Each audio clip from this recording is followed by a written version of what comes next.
Eu não sei como foi com vocês, eu não sei qual a experiência de conversão de vocês, mas eu nasci no lar evangélico, filho de crente, né? Nasci crentinho. Mas uma coisa era eu seguir a fé de meus pais.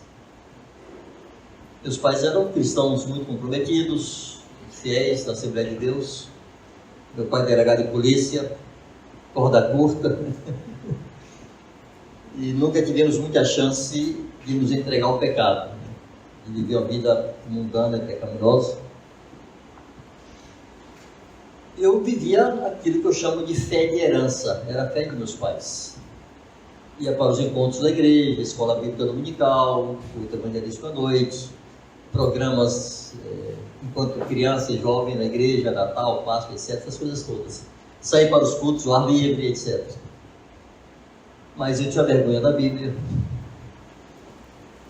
andava com a Bíblia escondida, pequenininha, não pregava para ninguém, não encontrava nenhuma satisfação na devoção a Deus, na vida de devoção a Deus, de oração, etc. Era literalmente uma vida religiosa. Quando eu me converti, houve algumas coisas que marcaram minha consciência e marcaram a minha vida. Primeiro, profunda convicção de pecados. Mesmo sendo filho de delegado crente, ou de crente delegado, e sem ter muita chance para pecar, mas quando nós somos confrontados com a santidade de Deus, descobrimos que não apenas pequenos atos pecaminosos ferem a sua santidade, como descobrimos principalmente que nós somos em nossa essência maus. Aos 17 anos eu descobri que eu era mau, que eu merecia o pecado. Eu passei um ano sob essa convicção, todos os dias, levava a minha vida comum de estudante. À noite eu subia lá em meu beliche, olhava para o teto, chorava muito e dizia: Deus, eu sei que eu vou para o inferno e eu não sei como me livrar disso. Um ano inteiro. Irmãos, eu me lembro de um único palavrão que eu dei na minha vida. Eu tinha 15 anos de idade, jogando bola, eu dei um palavrão. Nem antes nem depois, nunca mais. Mesmo antes da conversão. Aí eram as regras do tenente, né? Dar palavrão, perdi os dentes, então eu não queria ficar bangueando. Uns namoricos bobos, me casei virgem. Mentira lá em casa era o pior pecado do mundo. Ai do infeliz do filho que me quis. Meus pecados eram briga de rua. Eu briguei muito. O tenente disse que não queria homem frouxo em casa, então pisou nos carros, o pau quebrava. Se não havia pecados grosseiros, mas eu descobri aos 17 anos que eu sou mau. Eu vou falar de algumas dessas marcas da minha conversão e vou explorando uma a uma, tá? Qual foi a consequência direta dessa convicção, dessa percepção da minha miséria e da minha maldade? Eu me converti em igreja batista. Não se falava do Evangelho do Reino, não se falava do governo de Cristo. A consagração a Cristo, ter Jesus como seu Senhor, era quase um estágio de maturidade na sua trajetória. Não era condição para entrar com ele. Então, muito do que vocês ouviram quando se converteram, eu não ouvi. A minha marca foi: eu sou um pecador miserável, eu vou para o inferno e eu mereço isso. Aquela consciência que eu desceria para o inferno de cabeça baixa sem ter uma vírgula de reclamação e de exigência. Quando eu me converti, sob esse impacto, uma marca ficou que permanece até hoje. Eu ia para o inferno, não vou mais. O que vier é lucro. Quando nós entendemos a nossa maldade, nossas exigências diminuem. As pessoas que não enxergam o seu próprio pecado, sua própria miséria, consciente ou inconscientemente, se tornam exigentes. Elas querem ser bem tratadas, elas querem ser amadas, elas querem ser privilegiadas. Elas querem muitas coisas, elas se ofendem fácil. Se chamar de feio ofende, se chamar de bonito ofende. É difícil agradar. Porque dentro de si há uma cobrança, há uma exigência. Ela precisa ser satisfeita. Quando nós entendemos nossas culpas, irmãos, essa exigência some. Porque de fato descobrimos que somos miseráveis. Alguns de vocês já conhecem essa minha história. Me permite contar assim, em 3 minutos, 5 minutos. Eu tinha um irmão que era muito amigo meu, nós éramos separados por 1 ano e meio. Ele era mais velho do que eu, 1 ano e meio. Éramos muito amigos para tudo. Tomar carreira de gado no meio do mato lá, de quase morrer afogado na cheia do rio, de brigar na rua, enfim. Ele adoeceu e morreu. Depois de 4 meses. Quando ele estava assim, nos seus últimos dias, estava deitado na cama e já não conseguia andar, estava muito fragilizado, ele era mais alto que eu, era mais forte. Eu chamava de Targo. Targo era um tipo de Tarzan, de história de quadrinho do meu tempo lá dos anos 70, por causa da seu porte físico muito forte. Ele estava lá deitado, para andar eu tinha que ajudá-lo a caminhar, ele não conseguia mais caminhar. Eu puxei a cadeira, fiquei em frente à cama, botei a mão no queixo, cotovelo no joelho, e eu falei em meu coração, disse: Deus, o que eu posso fazer para ajudar meu irmão? Ele já estava cego de um olho, o olho esquerdo, o olho direito todo paralisado. E meu coração disse isso: o que eu faço para ajudar meu irmão? Se for necessário, eu vou doar meu olho para ele, o que eu faço? Nesse mesmo momento, ele se vira para mim, eu não falei, eu estava pensando cá em meu coração. Ele se vira para mim e diz: Negão, ore comigo. Naquele momento, eu entendi o seguinte: não era aquela oração que o seguidor da fé dos pais fazia na hora de dormir, nem na hora de acordar, nem na hora das refeições, aquela oração decorada. Eu entendi que eu precisava entrar na presença de Deus e clamar pela pessoa que eu mais amava nessa terra. Não tinha ninguém que eu amasse mais do que aquele meu irmão. Eu descobri que eu não podia fazer isso. Eu não era bem-vindo. O que veio à minha consciência foi exatamente isso: você não é aceito aqui. Você não é bem-vindo. Eu não te conheço. Aquela sensação de Adão ser expulso do Éden, aqui não cabe nós dois. Eu não sei o que meu irmão orou, enfiei a cabeça embaixo da cômoda, chorei feito um desgraçado. 2 dias depois ele entrou em coma, 3 dias depois ele morreu. Eu passei um ano inteiro com a consciência desse tamanho, pensando na única coisa que eu poderia fazer pelo meu irmão. Eu não pude. Quero orar. Nada mais simples do que orar. Eu poderia dar um olho para ele, eu faria com alegria, mas eu não podia orar. Irmãos, essa consciência de estar separado de Deus, porque eu sou mau, e de ter sido reconciliado pelo próprio Deus que se fez homem e andou em meus caminhos, para provar aquilo que eu provo como gente, como homem, isso produz um tipo de gratidão que eu acho que é difícil se obter por outros recursos e caminhos. Há muitas histórias de sacrifícios na história da igreja, de homens e mulheres, de mártires, de gente que serviu ao extremo. Essas pessoas não foram movidas por um senso de dever. Eu sou um discípulo, eu sou um sacerdote, eu tenho que. Essas pessoas foram movidas por gratidão ao Senhor. Aquela consciência que foram redimidos, foram resgatados. Nós não precisamos ter essa experiência de assim, emocional que eu tive, mas todos nós precisamos ter consciência de nossa própria maldade. O benefício mais imediato, irmãos, é esse: nossas exigências diminuem. Nós não precisamos que ninguém nos ame, nós não precisamos que ninguém nos aceite, que ninguém nos receba, que nos trate bem, que nos dê sorrisos e abraços. Não precisamos. Se vêm, são muito bem-vindos. Mas não é a necessidade que te escraviza. Você está satisfeito em Deus. ia para o inferno, não vou mais. O que vier é lucro. Nada é pior do que o inferno. Eu tinha uma irmã, também já faleceu no Senhor. Ela dizia assim: Vanjo, ela me chamava de Vanjo.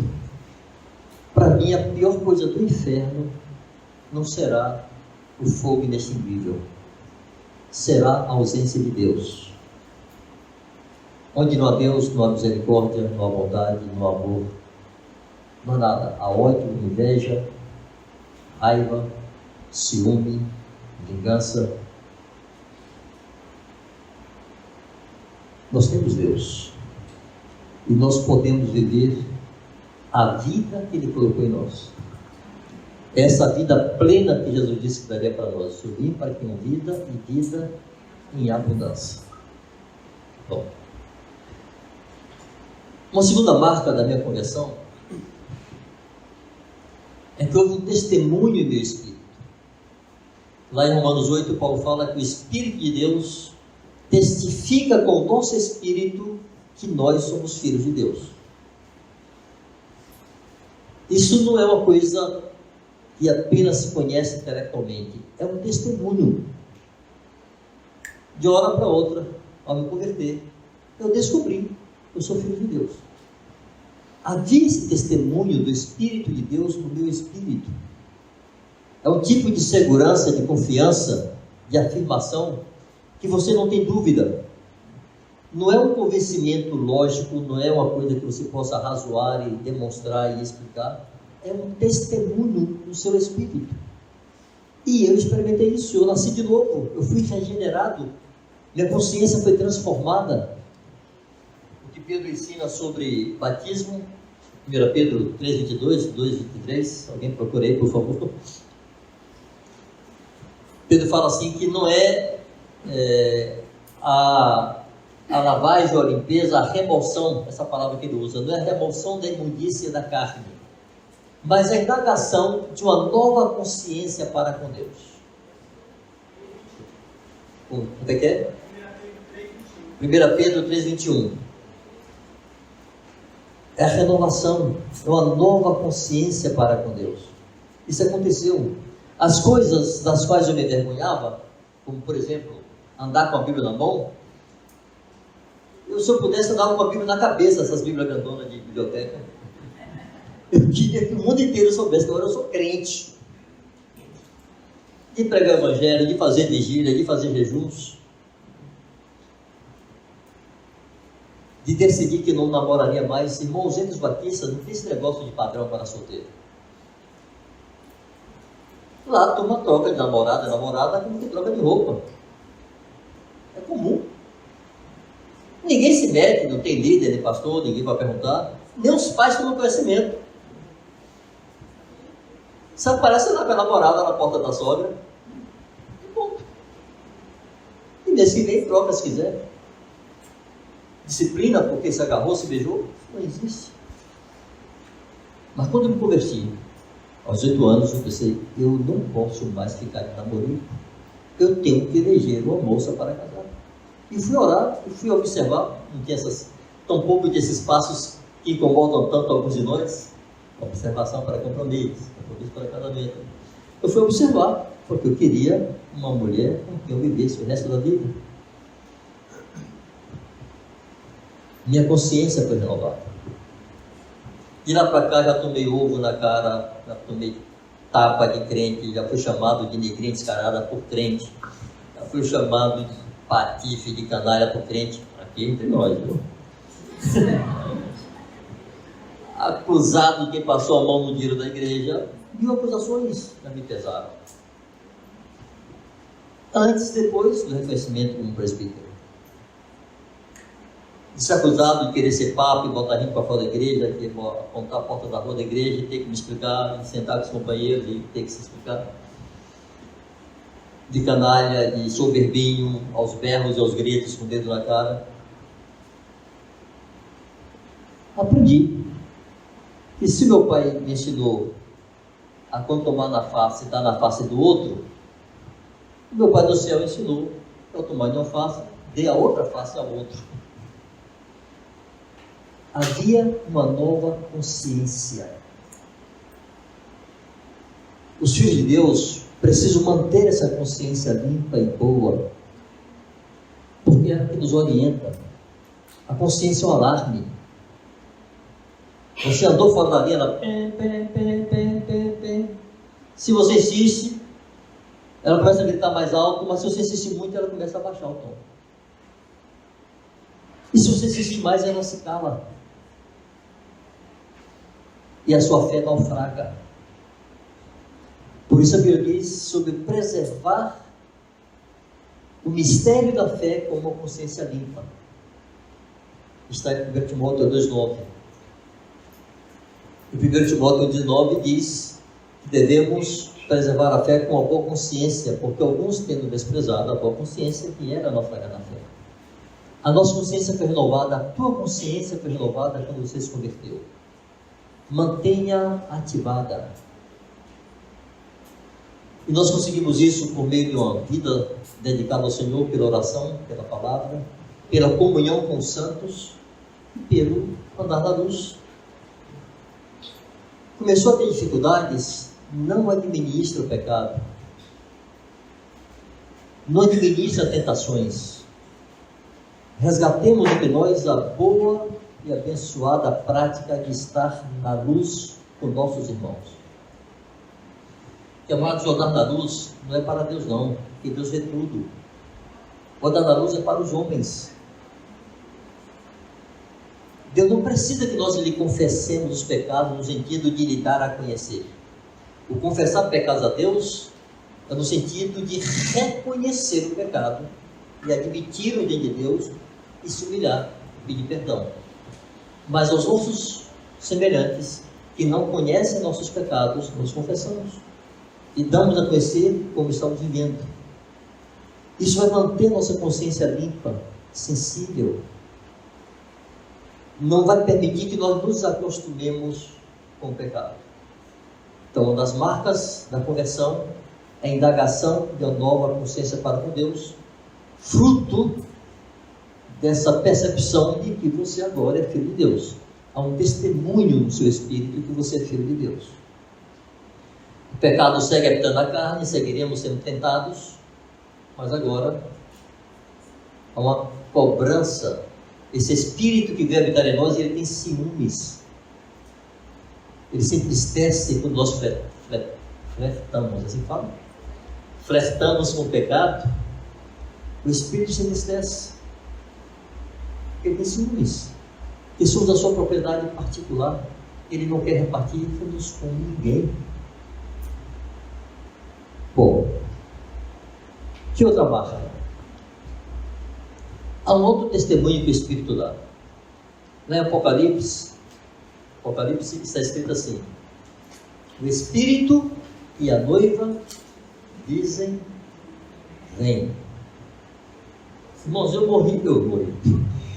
converti com 18 anos, eu já queria morrer. Vai para o céu, eu queria ir para o céu. Estava cheio de vida, concluindo os estudos do segundo grau, começando a trabalhar, mas eu queria ir para o céu. O mundo perdeu brilho, perdeu sentido. Havia dentro de mim um Espírito dizendo, vem Jesus, volta para nós, ou nos leve de volta de onde viemos. O Espírito volte para Deus que o deu. Irmãos, isso me levou a assumir compromissos. Quando o mundo perdeu o brilho para mim, isso me levou a assumir compromissos com Deus. Compromissos de serviço, compromissos de generosidade, do uso dos meus dinheiros, do meu dinheiro. Eu fiz alguns compromissos como solteiro. Minha pobre esposinha, minha noiva, quando nos encontramos, noivamos e casamos, ela estava debaixo desse compromisso. E tivemos dificuldades familiares, inclusive financeiras, por causa desses compromissos, dos quais não me arrependo. Eu não falo muito disso por aí não, eu queria compartilhar com vocês. Eu fui trabalhar no polo petroquímico. Naquele tempo o polo estava começando aqui, final dos anos 70, início dos anos 80, então era qualquer luxo, todo mundo queria trabalhar no polo. era um bom salário. Eu trabalhava de turno, que é o salário base, e tinha os adicionais de turno e de periculosidade. Esses adicionais somados davam 42% sobre o meu salário base. Então, só para facilitar as contas, se eu ganhasse R$1.000 como salário base, era 1.420. Eu decidi que eu viveria com salário base, que todo o adicional de turno e de periculosidade seriam usados para apoio missionário e para socorro aos necessitados. Deduzi aí os imposto de renda, não sei o que mais lá e tal, o que sobrava aí eu fechava o olho e dava. Nunca dei o dízimo, apenas o dízimo. Só que o seguinte, nos anos 80, com o governo Sarney, para quem já era nascido aí, quem lê a história do Brasil, Sarney arrochava o salário, e o sindicato era forte, brigava e aumentava o adicional para compensar a perda salarial. Então, quando eu fui demitido, 8 anos depois, os adicionais de turno e periculosidade somavam 83% sobre o meu salário. Mas eu já tinha 3 filhas.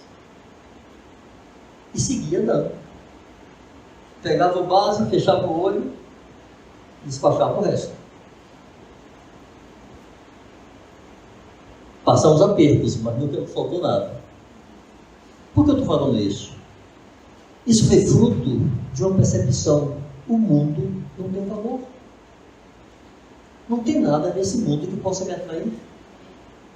Se me chegam as coisas, eu desfruto. Se me são tiradas, não são minhas. Há um testemunho aqui dentro que diz: vem Jesus. E essa esperança tem desaparecido da igreja. Os filhos de Deus não têm saudade da sua casa, não têm saudade do seu pai, da sua pátria, não anelam por isso, não oram por isso, não apressam a vinda do dia de Deus. Isso é fruto direto. Eu estou falando daquelas marcas da conversão. Que outra coisa eu queria destacar? E talvez aqui a mais importante de todas. Eu descobri que Deus anda perto de mim. Deus se fez Emanuel. Deus conosco. Irmãos, eu tenho tantos temores que a igreja perca essa perspectiva que nós temos um pastor que pastoreia as nossas almas. O presbitério daqueles que são aqui em Salvador é composto por 25 presbíteros. Nenhum desses, nem todos juntos, conseguem pastorear a sua alma.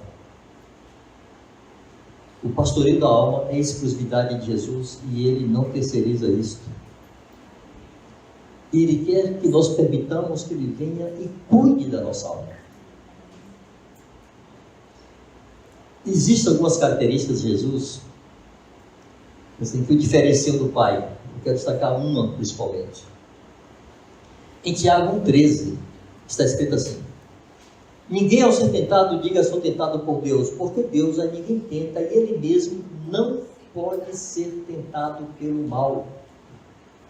Irmãos, Deus não sabe o que é isso. Deus, o Pai, não sabe o que é isso. O mal em nenhuma medida o atrai. O diabo não se atreve a assediar o Pai, mas se atreveu a assediar o Filho. É tão importante entendermos que a humanidade de Jesus foi completa. Jesus é homem, tal como nós somos. Lá no Éden está escrito que Deus fez o homem à sua imagem e semelhança. Irmãos, Adão era a semelhança de Deus, não porque tivesse um corpo que se parecesse com Deus, porque Deus não tem corpo. Onde estava a semelhança de Deus com Adão? Que imagem é esta? Vemos lá no Novo Testamento a respeito de Jesus, Colossenses 1, acho que é de 13 ou 15, fala que ele é a imagem do Deus invisível. Colossenses 9 diz que habita dele corporalmente toda a plenitude da divindade. Essa imagem que Jesus é, um dia Adão foi. Por quê? Primeiro, Adão tinha consciência limpa e zerada. Os animais não têm consciência, o homem tem. A consciência, vou usar aqui uma linguagem, uma figura, é como um programa que Deus põe em nossa vida aqui, para rodar o nosso computadorzinho. A consciência nos faz saber o que Deus pensa, o que Deus é, o que Deus quer. Os animais não têm, Adão tinha. Consciência completamente limpa. Adão tinha um espírito vivo e que aprenda a comunhão com Deus. Adão foi tentado e cedeu. Jesus foi tentado e venceu. Mas Adão era perfeito, irmãos. Adão não tinha defeito. Adão não tinha informações pecaminosas. Adão não tinha no seu cérebro registro de imagens pecaminosas. Não tinha ouvido sonhos pecaminosos. Nunca tocou em nada pecaminoso. Nunca falou nada pecaminoso. Adão era puro e santo e perfeito. Tinha um espírito imaculado. O Espírito de Deus habitava em Adão. Jesus veio, irmãos, nas mesmas condições de Adão. Ele é chamado de o segundo Adão. Ele veio em carne e foi tentado à nossa semelhança, como Adão foi. Vantagem nenhuma sobre Adão ao ser tentado. E essa é uma marcante diferença entre o pai e o filho. O pai não sabe o que é isso, o filho sabe.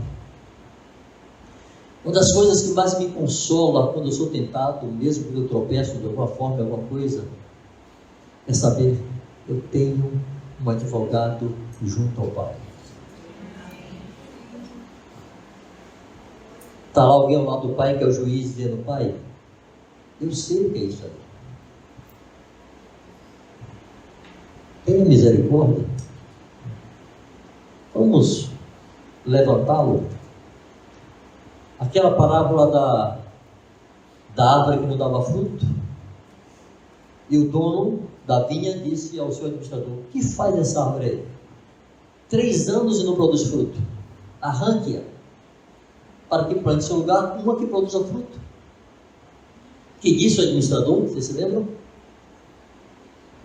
Disse: Senhor, me dê mais um ano,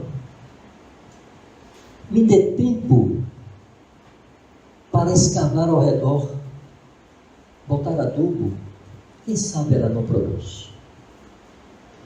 Vocês nunca se viram ameaçados de serem cortados? Eu já. Irmãos, como é consolador saber que junto ao Pai tem alguém que sabe e sente o que eu sinto,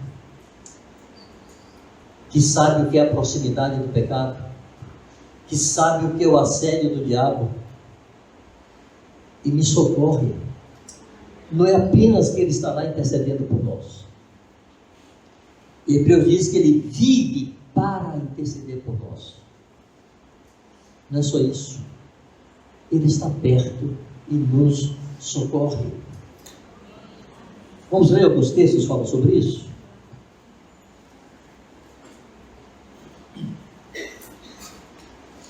Primeiro Romanos capítulo 8, fala sobre a intercessão de Jesus. Vocês podem pegar todo o contexto depois, a partir do verso 26, mas vamos aqui nos deter no 34. Quem os condenará? É Cristo Jesus que morreu, ou antes, quem ressuscitou, o qual está à direita de Deus e também intercede por nós. Eu queria sugerir a vocês se escrever ao lado de Romanos 8,34, bote lá, Hebreus 7,25. Vão fazendo a concordância pessoal.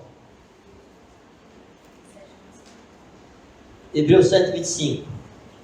Por isso também pode salvar totalmente os que por ele se chegam a Deus, vivendo sempre para interceder por eles.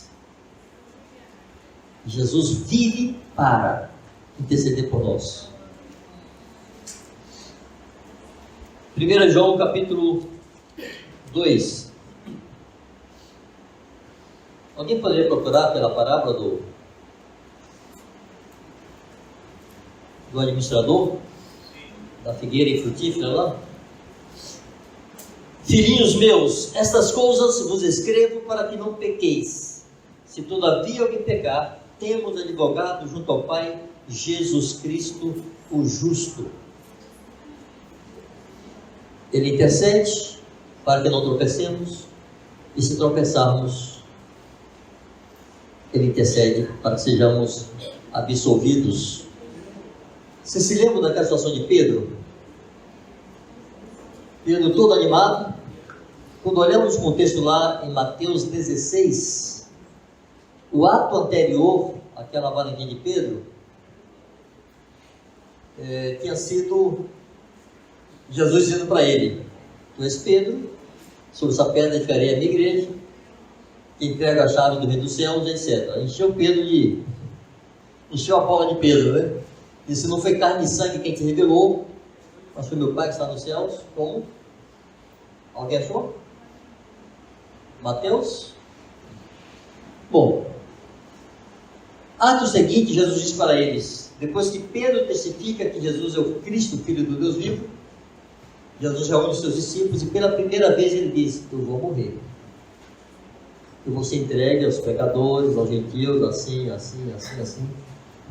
E Pedro repreende Jesus: Senhor, não te faça tal, tem compaixão de ti. Mais adiante, quando se aproxima o Getsemane, se aproxima a hora da prisão em morte de Jesus, e Jesus disse assim: vocês todos me abandonarão. E Pedro diz: Senhor, ainda que todos te abandonem, eu não. Eu vou com você até o fim. Aí Jesus disse assim para ele: Pedro, Satanás solicitou a vocês todos para peneirar vocês como trigo, para saber quem é trigo e quem é palha. E eu intercedi por ti, para que a tua fé não desfalecesse. Satanás iria peneirar a todos, mas Jesus sabia que aquele valentão iria se escandalizar em uma medida que talvez não fosse recuperado. Ele intercedi por ti, para que a tua fé não desfaleça. A consciência dessa intercessão contínua de Jesus, a mim, irmãos, me traz muito alento, consolo, confiança e humilhação. Porque eu sei que eu não sou suficiente. E que se Ele não intercede por mim, eu tropeço. Lucas 13:6. Lucas 13:6. Hebreus 2.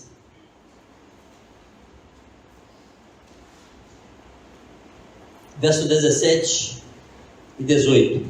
Por isso mesmo convinha que em todas as coisas se tornasse semelhantes aos irmãos, para ser misericordioso e fiel sumo sacerdote nas coisas referentes a Deus, e para fazer propiciação pelos pecados do povo. Pois naquilo que ele mesmo sofreu, tendo sido tentado, irmãos, tentação é um sofrimento, é uma miséria, em todos os níveis.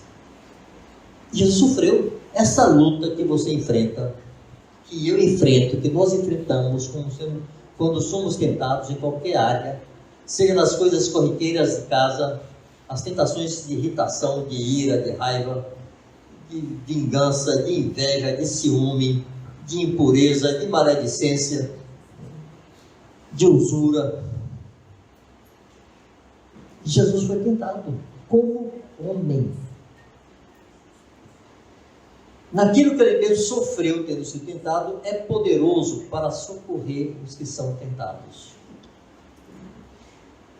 Jesus ensinou a orar assim, lá no chamado Pai Nosso, né? Não nos deixes cair em tentação. E a oração negligenciada pelos santos. Quantos de nós começam o dia sem dizer: Pai, não me deixe cair em tentação hoje não, guarde meus pés serem presos, nas tentações me socorra, previna, me livre, provenha socorro para mim. Quando entramos em tentação, irmãos, é difícil de sair. Precisamente 10 anos atrás, estava ministrando sobre isso com a igreja. Eu usei uma figura que é muito usada no interior aí. A vaca vai para o brejo. Não sei quantos tem ideia de que negócio é esse de vaca para o brejo. O pessoal de Peu sabe. E Mato Grosso também. Na minha infância eu vi muito essa cena. Os vaqueiros tocando gado. Aí, às vezes, usam cachorros para ajudar a não deixar o gado se espalhar. Vários vaqueiros de um lado, do outro, da boiada, um atrás, outro na frente, enfim. Mas, às vezes, quando uma vaca se extravia e cai num brejo. O brejo é um local alagadiço. E a vaca cai ali, ela não consegue sair sozinha. Se o cavalo entrar, ele fica também. O cachorro não pode entrar ali. Como é que tira aquela vaca dali? Tem que laçar, às vezes 2 laços, né, no chifre da vaca, amarrar na sela do cavalo, 2 cavalos.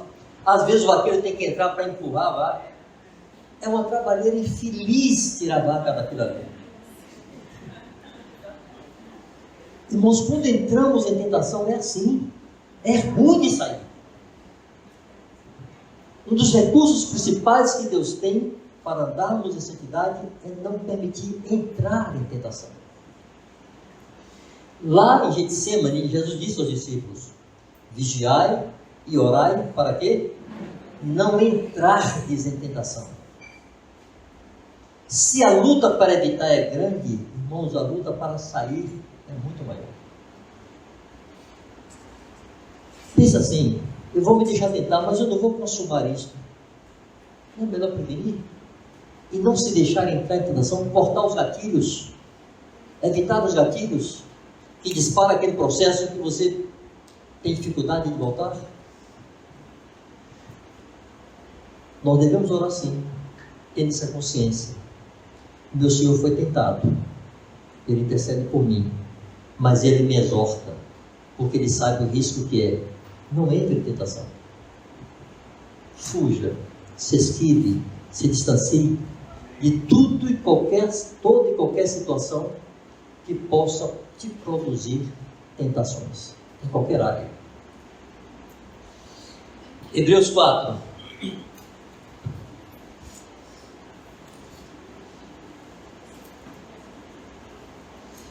(14 a 16). Tendo, pois, a Jesus, o Filho de Deus, assim, façam aquilo que eu recomendei, lá em Hebreus 2, 17 e 18, você escreve Hebreus 4, 14 e 16. E aqui em Hebreus 4, 14 e 16, você escreve algumas coisas. Hebreus 2, 17 e 18. Tendo, pois, a Jesus, Filho de Deus, como grande sumo sacerdote que penetrou os céus, conservemos firmes a nossa confissão. Porque não temos um sacerdote que não possa compadecer-se das nossas fraquezas. Antes ele foi tentado em todas as coisas à nossa semelhança, mas sem pecado. Acheguemos-nos, portanto, confiadamente junto ao trono da graça, a fim de recebermos misericórdia e acharmos graça para socorro em ocasião oportuna. Existe socorro quando somos tentados. Em 1 Coríntios,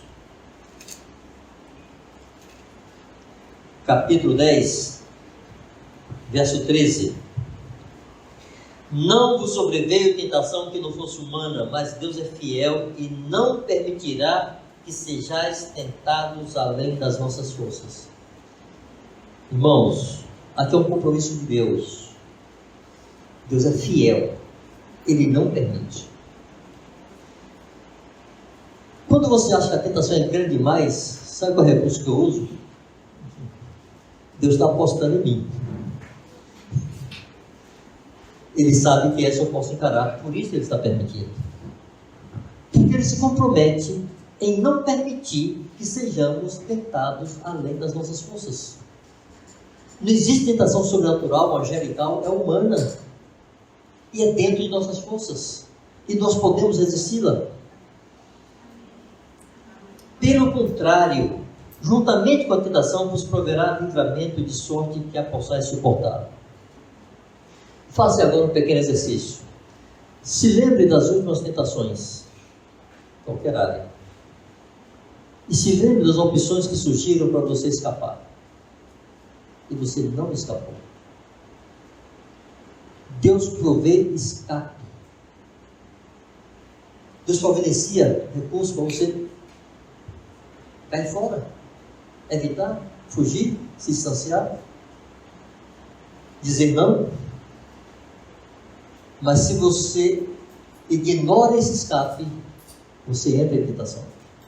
E aí a vaca vai para o brejo. Ela não tem que morrer no brejo, não. Ela pode sair, mas é muito mais trabalhoso. Meus amados, essa consciência de que Jesus é Emmanuel, Ele está perto, Ele sabe o que o homem pensa e sente, o homem ser humano. Por exemplo, eu não sei quando vocês têm planos de realizações que não conseguiram consumar ainda.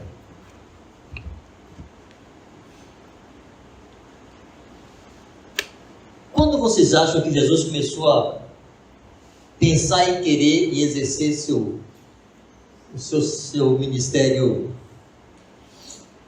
profético e se revelar como Messias? Quando foi que essas pessoas começaram a incomodar Jesus?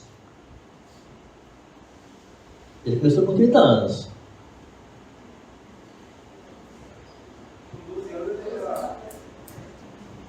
Com 12 anos ele já estava inquieto. Ele já queria começar.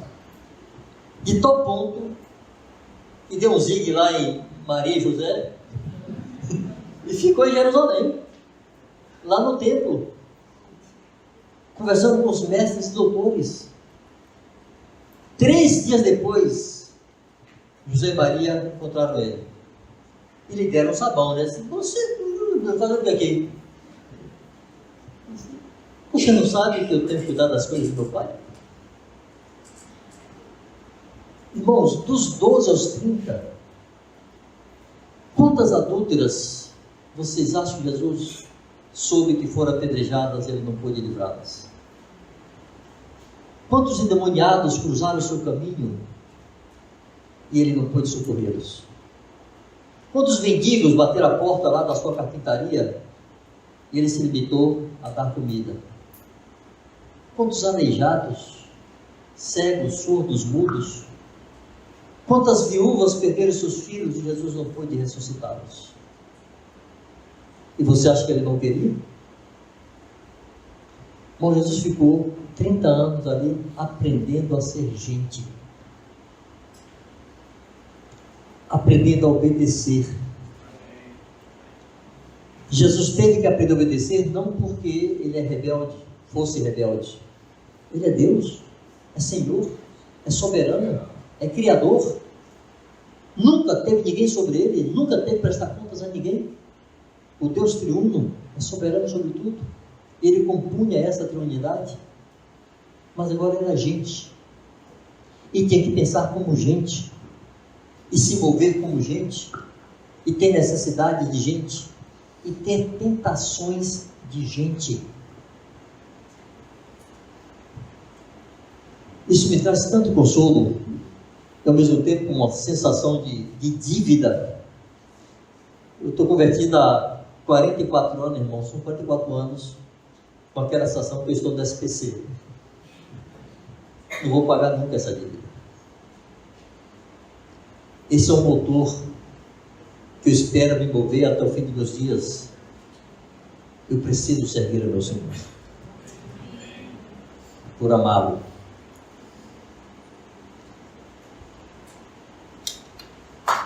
Esse Emmanuel está perto de você todos os dias.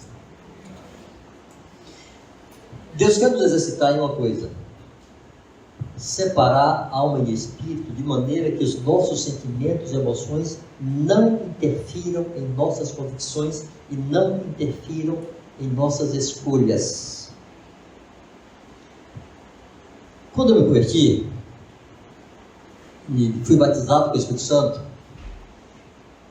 Todas as vezes que eu orar, eu queria falar em línguas, mas eu queria sentir o mesmo tremelique que eu senti no dia que eu fui batizado, né?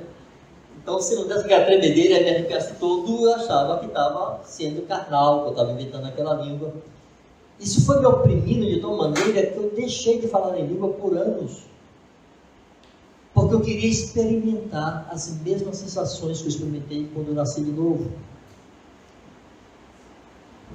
Irmãos, criança pequena precisa sentir a presença dos pais. O filho pequeno precisa sentir. Eu tive 4 filhos. De noite, o moleque acorda, está sujo, as fraldas estão cheias de cocô, de xixi, está com frio, está com fome, abre o berreiro, vai, e não tem quem faça aquela criaturinha calar na boca. Enquanto o pai vai lá e providencia os pais, né, tudo que ela precisa. O bebê não sabe que os pais estão ali pertinho, está tudo escuro, ele está com fome, está frio, é desconfortável, ele só quer gritar. Ele não sabe que não é chamado interruptor, que vai acender a luz. Não sabe que ali tem algodão e material de higiene para limpar, que tem fraldas limpas, não sabe nada disso. Ele está sentindo o seu desconforto, ele quer gritar. Aí levanta pai, levanta mãe, pega, tira, limpa, tal, da peito, da mamadeira, que for necessário. Ele fica feliz. Bota no beijo, ele fica feliz. Ele quer sentir. Irmãos, o novo convertido é assim. Há uma necessidade de sentir a presença de Deus. E se não sente a presença de Deus, fica mal. Inclusive a consciência. Mas eu tenho pecado, porque eu nunca mais senti a presença de Deus. Irmãos, se nós passarmos o dia todo sentindo a presença de Deus, a gente morre, não tem emoção de suporte. Nós não temos que sentir essa presença todo o tempo. O filho crescido precisa saber que o pai está ali. Não precisa sentir. Não significa que nunca vai sentir, não. O filho crescido dá uns abraços bons no pai, né? Troca uns carinhos bons, é renovador, mas não é necessidade cotidiana. Porque, irmãos, isso escraviza. E Deus não quer isso. Deus quer que você viva com consciência que Ele está perto. Você não precisa sentir sua presença. Isso afeta nossas emoções. Se você segue nessa necessidade de sentir a presença de Deus, todas as vezes que você não sentir, você vai ter má consciência. E o diabo sabe que a má consciência estraga a fé. E ele vai te acusar. Você está mal, você é carnal, você não está sentindo nada, porque você tem pecado, porque você não ama Deus. Irmãos, eu passo muito tempo sem sentir a presença de Deus, viu? Mas nunca perca a consciência que Ele está perto. Emmanuel está conosco. Eis que estou convosco todos os dias até a consumação dos séculos. Ele está.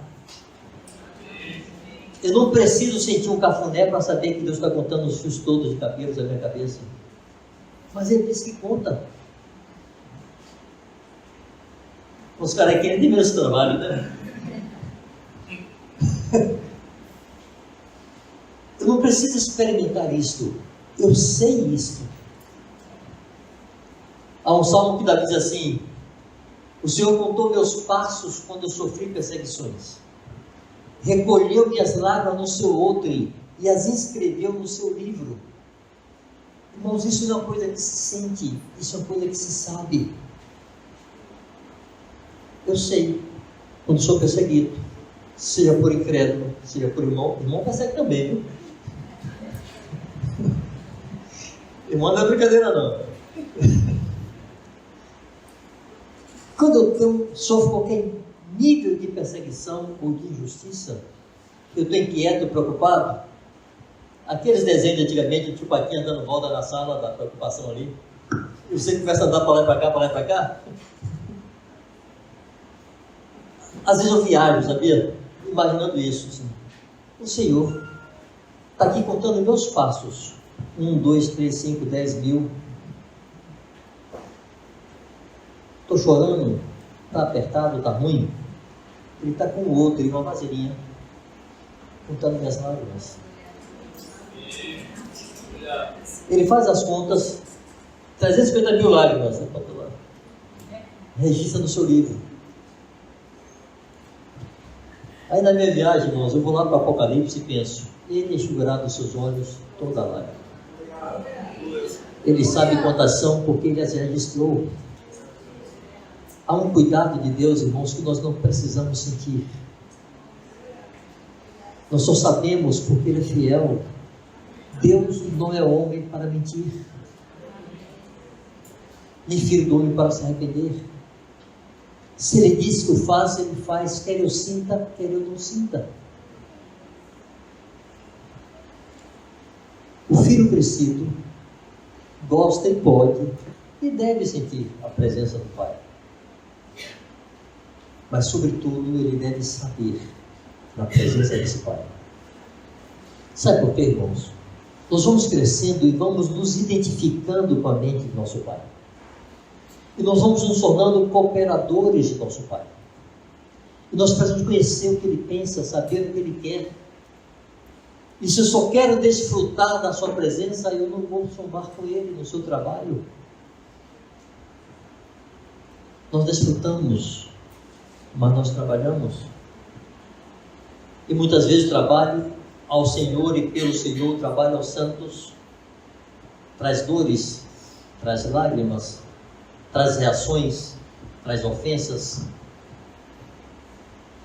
Aí eu tenho que saber onde é que ele está, para estar com ele ali, desfrutar dessa comunhão, desfrutar desse pastoreio em minha alma e deixar que ele produza o que ele quiser produzir. Não se esforce para produzir emoções e sentimentos fortes, porque você está orando, seja o que for. Ore, apresente a Deus, façamos o que temos que fazer, mas não dependamos de estar sentindo ou não sentindo para fazer o que temos que fazer.